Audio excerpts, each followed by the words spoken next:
and welcome back to my channel. I am Catherine, and today's video is all about pacing on Outschool. This is a question I get quite often, so here's a video to address the concerns. As you know, with Outschool, and if you don't know about Outschool, watch this video, or that video, there we go, where I talk about Outschool and explain to you what Outschool is. But if you don't know about Outschool, you create your own lessons. Nothing's made for you.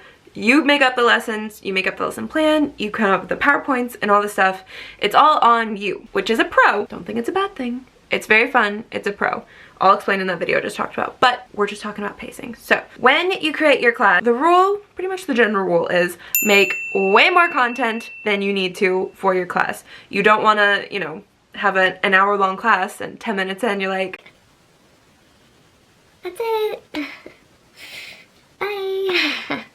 Awkward, okay? So to avoid that, make like way more stuff than you think you need. Like, way more. I've heard different things. People typically say like 20 minutes to 30 minutes more. That's a really good point because you don't want to make an hour extra. That's ridiculous. But make enough where you have something to go on if need be. This could be a game. This could be reading a story. I don't know. It depends on what your class is about. Extra math problems. I don't know. But something extra that goes with your class, but it's kind of a cushion if you need it. That's a good thing to have.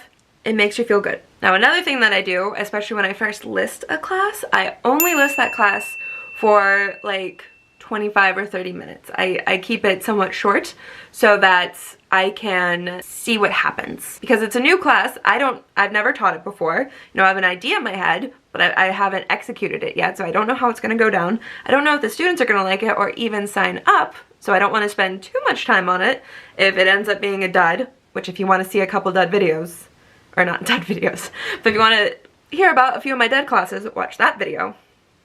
You can get the tea on that. You don't want to spend too much time on a class you don't know is successful with students yet. It's also another reason I keep it short, and you don't know how much content you need for it yet. You might have a game that you think will only last 5 minutes. They may not be, you know, too excited about, but they end up loving and ends up being 20 minutes, which takes up most of your time. So then you're like, oh, I gotta make this class longer next time. Or the opposite, you could have a game they're like, oh, this is gonna be so much fun, and you think it's gonna be 30 minutes long, and it ends up only being like 6 minutes long. And then you got all this other time that you're like, okay, I don't know what to do because I thought that would take up more time.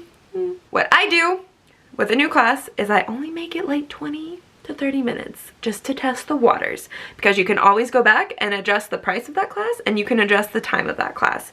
So just keep that in mind when you're doing it. Testing a new class that you just enlisted at a shorter time, possibly a shorter price, is helpful just to gauge how much content you need, if you like it, if they like it, so on and so forth. So definitely do that when you're first listing a class. That's just my advice, at least for one-time classes. Ongoing and all that other stuff, I don't think this really applies to, but for one-time classes, do this. So that's just some preventative stuff just to have and just to know when you're doing your thing, right? But what about during class? These are my tips for during class. So if a class is going way faster than you thought, for example, in my office class that I taught, it was a 45-minute class, and these kids were just killing it. Like, we got through a lot of my stuff in like 20 minutes, and I was like, we don't have enough stuff, okay? Stop being smart. So when that happened, I slowed us down a lot. I asked them questions. I seriously expanded on a lot of questions, like, what was their favorite character? Why was that their favorite character? Which one's their favorite episode? Why was it their favorite episode? Really a lot of questions, just to slow down the time. If you're wondering, no, I don't teach this class anymore.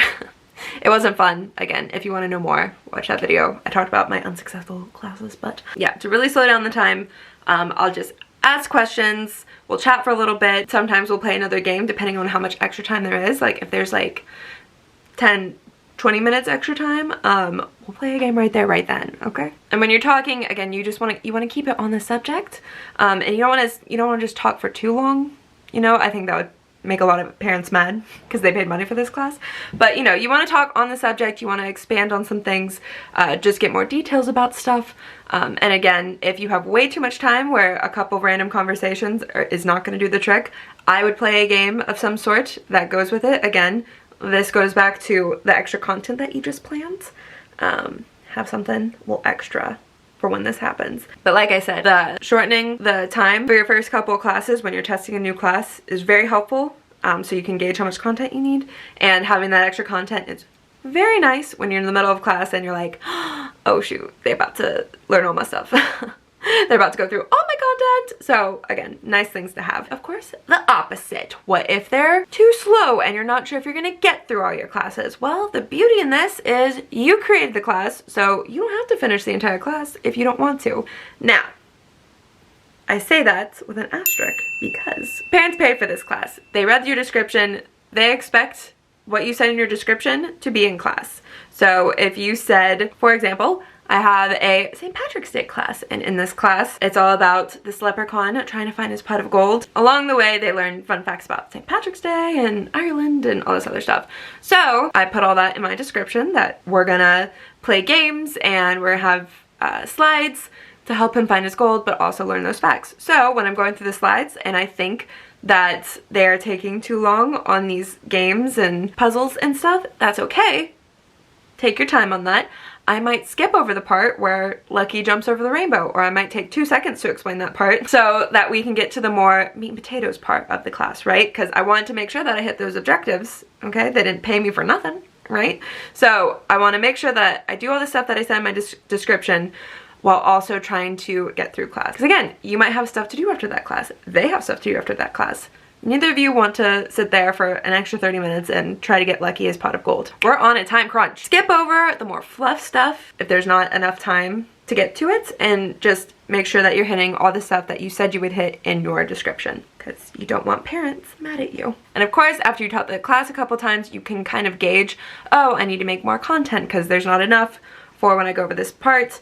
Or, you know, maybe I can shorten class a little bit because I always have extra time at the end, so I'm just gonna make class a little bit smaller. It's fine. Same goes for how many students are in the class.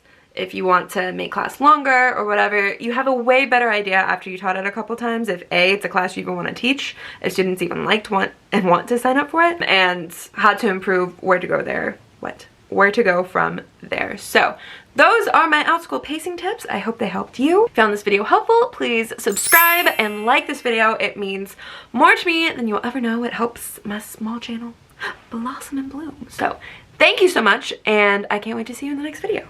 Okay, bye.